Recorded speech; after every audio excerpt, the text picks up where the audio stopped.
عزیز دوستو، آج اپنی ہی کتاب قلم کا کلمہ سے ایک نظم لکھ کے آپ کی خدمت میں حاضر ہوں، جس کا عنوان ہے وجود۔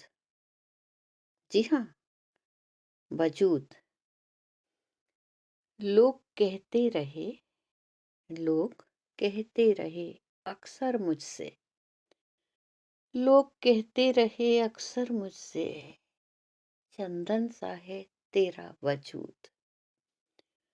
لوگ کہتے رہے اکثر مجھ سے چندن سا ہے تیرا وجود۔ جہاں جاتی ہو مہک چھوڑ جاتی جہاں جاتی ہو مہک چھوڑ جاتی ہو اپنی یادوں کی۔ جہاں جاتی ہو مہک چھوڑ جاتی ہو اپنی یادوں کی۔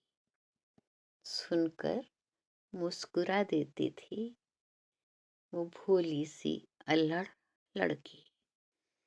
سن کر مسکرا دیتی تھی وہ بھولی سی الڑ لڑکی۔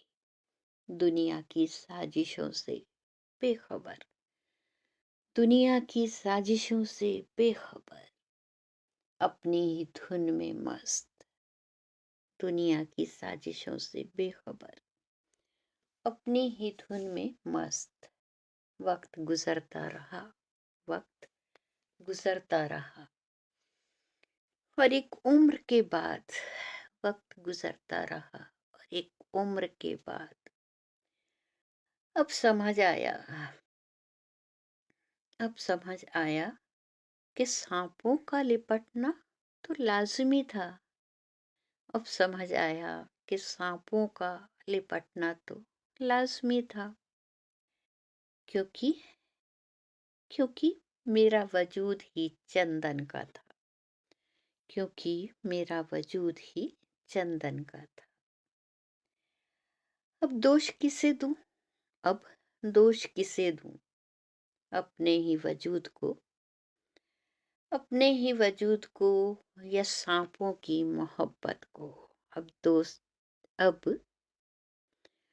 دوش کسے دوں اپنے ہی وجود کو یا سانپوں کی محبت کو۔ جی ہاں دوستو، وہ عمر جو چاند تارے توڑنے کی ہوتی ہے، اس عمر میں لوگ کہتے رہے اکثر مجھ سے چندن سا ہے تیرا وجود۔ جہاں جاتی ہو مہک چھوڑ جاتی ہو اپنی یادوں کی۔ سن کر مسکرا دیتی تھی وہ بھولی سی الڑ لڑکی۔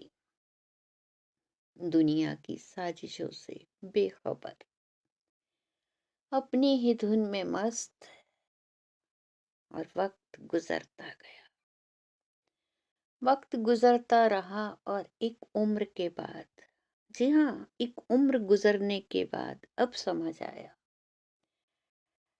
اب سمجھ میں آیا کہ سانپوں کا لپٹنا تو لازمی تھا۔ سانپوں کا لپٹنا تو لازمی تھا کیونکہ میرا وجود ہی چندن کا تھا، کیونکہ لوگ سچ کہتے تھے میرا وجود ہی چندن کا تھا۔ اب دوش کسے دوں اپنے ہی وجود کو یا سانپوں کی محبت کو۔ شکریہ دوستو، اس کا فیصلہ نہیں کر پا رہی، اور ہو سکے تو بتائیے گا کہ دوش کس کا تھا،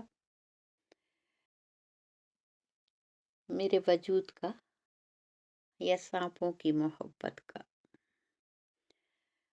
انتظار رہے گا دوستوں کے کمنٹس کا۔ تہہ دل سے شکریہ میری حوصلہ افزائی کرنے کے لیے۔ خوش رہیے، آباد رہیے۔